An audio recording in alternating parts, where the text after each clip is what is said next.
తెలంగాణ కేసీఆర్ గారి నాయకత్వం, కేసీఆర్ గారి నాయకత్వం. దొంగల రాజ్యం, దోపిడీ రాజ్యం.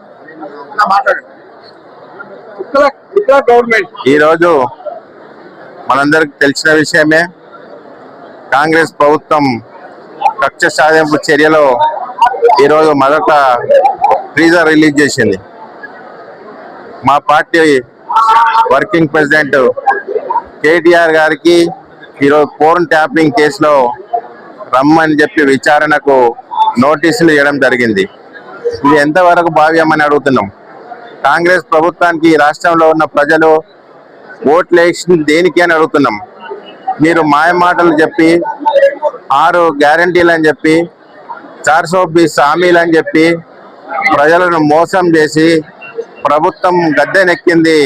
ఈరోజు ప్రతిపక్ష నేతలకు రోజు ఏదో ఒక విధంగా నోటీసులు ఇచ్చి వాళ్ళని ఎంక్వైరీ చేయడానికి, వాళ్ళలో కక్ష సాధింపు చేయడానికే మీకు ఈ ప్రజలు ప్రభుత్వం ఇచ్చింది అని చెప్పి మేము డిమాండ్ చేస్తా ఉన్నాం.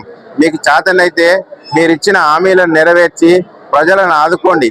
ఈరోజు రాష్ట్రంలో ప్రజలు అన్నమో రామచంద్ర అంటున్నారు. రైతు బంధు లేక రైతులు విలవిలాడుతున్నారు. ఈరోజు ఊర్లలో ఎక్కడ చూసినా కరెంటు సమస్యలు ఉన్నాయి, అదేవిధంగా యూరియా సమస్యలు ఉన్నాయి. ఎక్కడికి వెళ్ళినా ప్రభుత్వం ఏ కార్యక్రమాలు చేయక ప్రజలు చాలా ఇబ్బంది పడతా ఉన్నారు.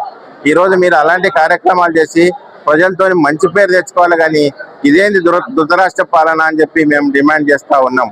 మీరు ఈ దురదరాష్ట్ర పాలనను ఎన్నో రోజులు సాధించలేరు. అధికారం అన్నది శాశ్వతం కాదు. ఎన్టీఆర్ ఓడిపోయిండు, ఇందిరాగాంధీ ఓడిపోయింది, ములాయం సింగ్ యాదవ్ ఓడిపోయిండు, లల్లు ప్రసాద్ యాదవ్. దేశంలోనే ఈ పెద్ద పెద్ద నాయకులు ఓడిపోయారు. రేపు రేవంత్ రెడ్డి ఓడిపోవడానికి గ్యారంటీ లేదా అని అడుగుతున్నాం. నీవు 2 సంవత్సరాల తర్వాత నువ్వు ఓడిపోతే నీ పరిస్థితి ఏందని అడుగుతున్నాం. ఈరోజు నువ్వు ఏమనుకుని ప్రభుత్వానికి వచ్చి గద్దెనెక్కినావు అని అడుగుతున్నాం. నువ్వు ఏది చేయాలనుకుంటున్నావు ప్రజలకు అది చెయ్యి. ఈ చిల్లి చేష్టలు, ఈ చీప్ చేష్టలు చేసి పొద్దున్న లేస్తే కక్ష సాధింపు చేసి కేటీఆర్ను అరెస్ట్ చేస్తా, హరీష్ రావును అరెస్ట్ చేస్తా, కేసీఆర్కు నోటీస్ ఇస్తా అంటే ఎవడు భయపడేటోడు లేడు. రాష్ట్రం తీసుకొచ్చింది కేసీఆర్ ఈరోజు తెలంగాణ రాష్ట్రాన్ని సాధించి పెట్టిండు. దేనికోసం? మనం ఈ రాష్ట్రం దేశంలోనే 29 రాష్ట్రాల్లో మన రాష్ట్రం ఎక్కడ చూసినా గొప్పగా గౌరవంగా ఉండాలని చెప్పి ఆనాడు కలలు కన్న కేసీఆర్ ఈరోజు మీరు తూట్టుపడుతూ ఉన్నారు. దయచేసి మేము చెప్పేది ఏంటంటే ఒకే ఒక మాట డిమాండ్ చేస్తూ ఉన్నాం. మీరు ఈ చిల్లి శాస్త్రాలన్నీ బంద్ చేసి, ఈ చీప్ పాలిటిక్స్ అన్ని బంద్ చేసి ప్రభుత్వం మీద మీరు కొంచెం ధ్యాస పెట్టాలని చెప్పి డిమాండ్ చేస్తూ ఉన్నాం.